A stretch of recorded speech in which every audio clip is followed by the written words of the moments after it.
Have you started planning your menu for Christmas? Many people do this kind of backwards. They plan their menu and then they figure out what they're going to buy. Today, we're going to go through my Christmas inventory for holiday baking. I'm going to give you some tips and we're going to talk about why it's important to look at what you have before you make that menu.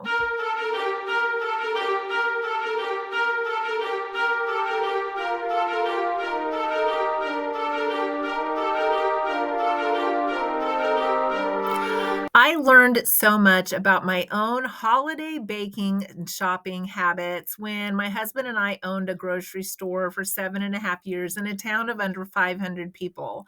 I watched people come in not being sure if they had something, if they had enough of something, or thinking maybe they should grab another one or two when something triggered a memory that they might need it. And I saw how they shopped and I realized that I was doing the exact same thing and that I could probably do better. So I am going to go through my holiday baking inventory with you today and give you some tips and also talk about what I have, why I have it, how I store it, and a lot of those things to hopefully help save some money for both of us. So of course, we want to make sure that we have flour and sugar. I probably need one more sugar. I have less than a bag of sugar. Sometimes I use a lot of it, sometimes I don't, depending on what I make for the holiday. And then I have enough regular flour. I don't use that a lot. And I have enough gluten-free flour. So I am set there, but it's a good time to buy those things and stock up while they're running sales if you go through that a lot to save yourself some money in the new year. I also have one package of powdered sugar. That is going to be enough for me. I don't go through that very fast. And I also have enough brown sugar. So I'm good on all those fronts. I have enough baking soda, baking powder, regular vanilla, and artificial vanilla. So all of those bases are covered. And then we start getting into some of the different items. I have 2 packages of raisins. And recently I used up some raisins that were getting a little on the old side. And you can tell when you look at them, they almost start disintegrating into sugar if they're not worth using and you need to toss them and they get kind of sticky. But sometimes you can revive them just by throwing them in a pot of boiling water on the stove.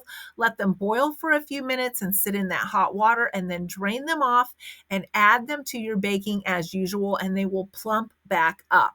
And that's what I did with the ones that I had and they were wonderful. You couldn't even tell that they were a little on the old side when I started out. So raisins, I feel like store pretty well as long as you keep an eye on that.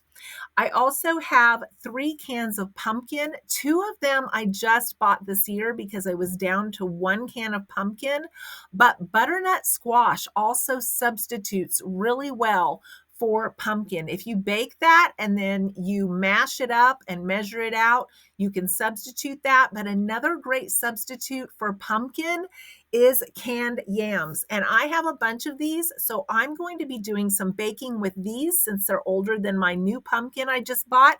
And I'm going to be sharing some of those recipes with you this month. But you can rinse them off if you don't want as much sugar in them, mash them up, and then substitute them just like they were pumpkin. I also have 2 packages of vanilla almond bark. I have 7 packages of chocolate. So I need to get serious about using the chocolate. It's not our favorite. We actually like the vanilla better. But when it starts to get a little bit old and you can tell when you go to melt it and it's kind of sticky and it's not super creamy, you can add a little bit of shortening or Crisco to that to get it to the right consistency and you can still use it. So there's a tip on not throwing out your almond bark and being able to restore that and get some use out of it this holiday season. I also have 3 containers of cinnamon sticks. You can either put them in your apple cider. Some people like to put them in other hot beverages.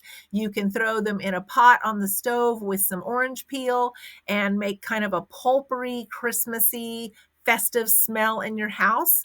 So I do have 3 of those, and they last a long time as well, but I want to remember that I have them this holiday season because that's primarily the only time of the year that I really use any. I also have 1 package of frozen walnuts in my freezer. Walnuts and nuts are great to throw in the freezer when you catch them on sale. It will keep them from going stale. And then when you pull them out and add them to your baking, you won't even know the difference. And it just gives you a peace of mind that you know they're in there and you know they're not going to go bad until you're ready to use them. I also have some red and green Jell-O in my cabinet. I like to keep a little bit of that around the holiday season for festive colors.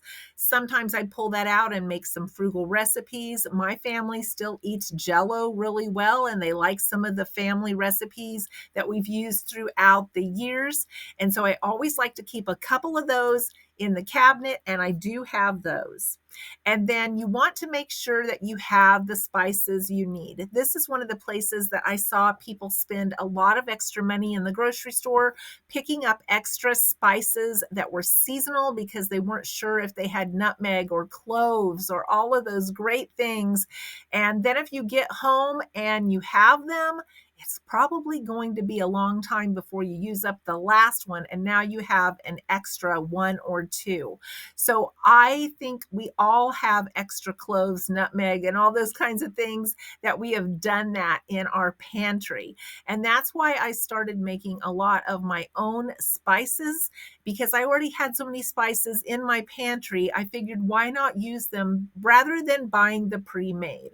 So I will link a short video at the end that talks about how to make your own apple pie spice, some pumpkin pie spice, if you're interested in doing those at home rather than purchasing them, because there's something that takes up space and we probably already have everything we need to make those. And spices are not cheap. I also have a package of dark chocolate melting wafers. I love dark chocolate. These expire in July of 2026.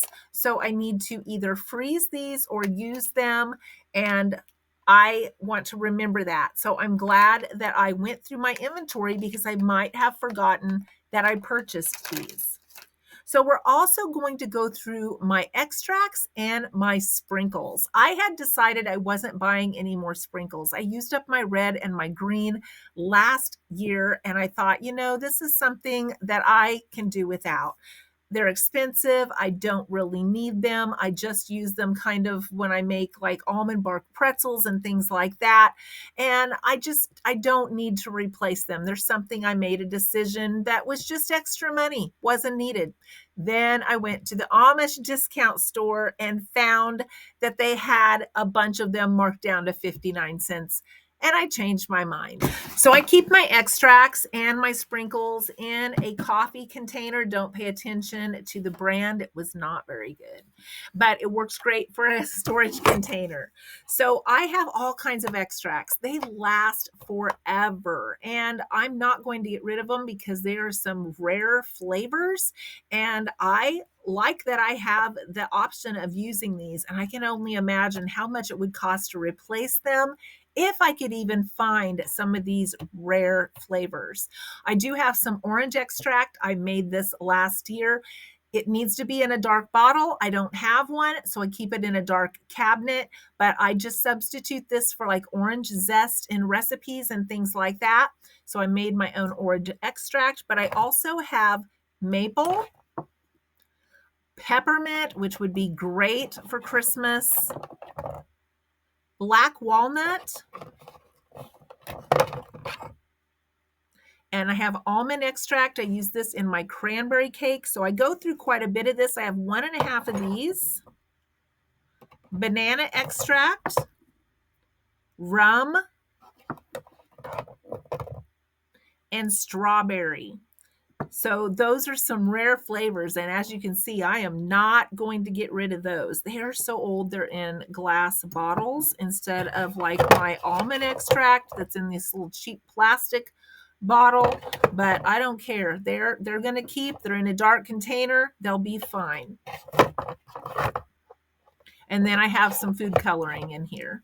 And then also my sprinkles from the discount store. I got silver for 59 cents. I got red for 59 cents. And I got gold for 59 cents. How exciting is that? So I did decide to replace them just because I found a killer deal and I was not going to let that pass up. I also have some blue and some pink that are left over in here. And again, these things last forever. Keep them dry, keep them stored safely, and they'll last you forever. I also have 6.5 packages of fresh frozen cranberries in my freezer.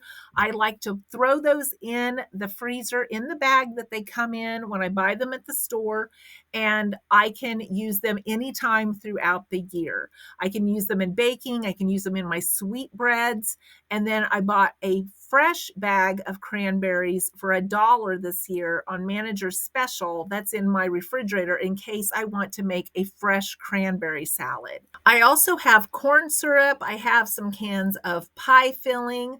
So then I look through my recipes and I think about what traditionally we serve and what I have already looked at that I have that I could create that would be the kindest on my pocketbook. There is just my husband and I at home. So when I have family come home for the holidays, this is the best time I have to be able to use up things that I've been storing to help rotate my pantry.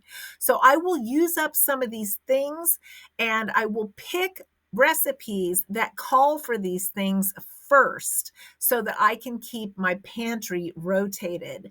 I'm not serving them old things. I'm just wanting to use up some things while I have some mouths here to eat it that maybe we're not going to go through during the year or we're not going to go through fast enough.